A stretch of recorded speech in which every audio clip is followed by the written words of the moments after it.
اعوذ بالله من الشیطان الرجیم بسم الله الرحمن الرحیم قابل قدر سامعین و ناظرین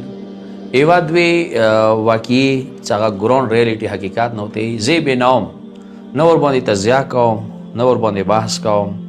تجزیه بحث خپل تاسو ور باندې او خپل ور باندې سوچ وکوي چې دا غوډو واقعو کی څوره وازن ده او دینه مو څوره سبق خسته شو هغه نه ایوا واقعیا داغه ده چې یو د مولا حسین ذکیر هغه ته ټلیفون وکړل چې مو ته هغه واده تخت پروګرام دی ته ورځې راشه مو ته غزل وایه دغه ذکیر ورته یایي چې تاسې خو دغه واده کې تماشې نه وي کړي هغه د ورته کوه چې درویغ نه شم درته ویلی مو واده کې تماشې کړي دي شپې مو تماشې وکړلې شراب کباب سندرغاړي وغیره ورځې ته راشه مو ته غزل وایه دغه ذکیر ورته یایي چې ډېر سوم یو ټکنیک سره کوي یو چالو سره کوي زه ډېر سوم خو په یوه شرط باندې ویله څه شرط دی ویله دا چې تاسې د کوم سندرغاړي راوستی و تماشو والا څومره روپۍ مې ورکړي ویله 1,20,000 ویله خو زه غزل درته یایم په دغه شرط باندې چې ما دوی نه کام ونه کړنو یعنی 1,20,000 نه کام یې رانه کوئ که پورته وي هغه تاسې خپله مرضي خو 1,20,000 نه به کام یې نه کوئ هغه ذکیر د موته یایي چې ما ته هغه سړی چې دا خو ډېرې زیاتې شوې دا پیسې دومره زیاتې څنګه غوښتی شي چې ما ورته وویله چې تماشو والا ته 1,20,000 چې هغوی د شیطانانو ذکر کولو د شیاطینو او زه د حسین ذکر کوم موبایل یې بند کړل تاسې خپله ورباندې سوچ وکړئ دغې واقعې باندې چې ایمو 1,20,000 روپۍ نشو تماشو باندې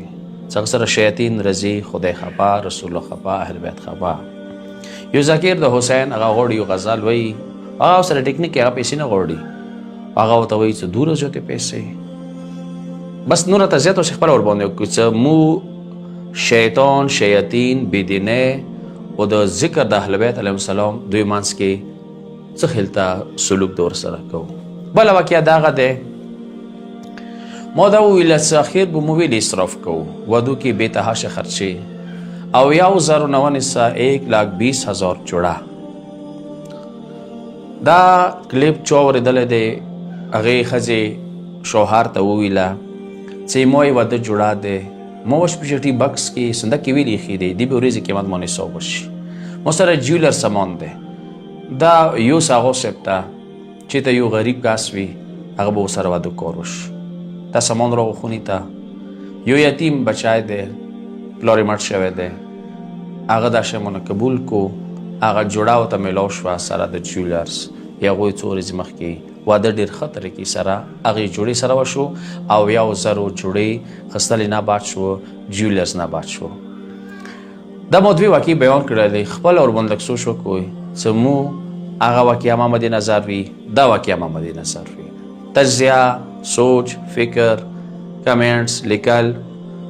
تنقید اعتراض دوی ته خپل حق دی هغه باندې خپل سوچ کولی شي خو ما ته دوی واقعي ته وکړي چې موږ دغه نه څومره سبق اخیستی شو ومو چې یې کوی شو ومو چې یې وکړو واخر دعوانا الحمدلله رب العالمین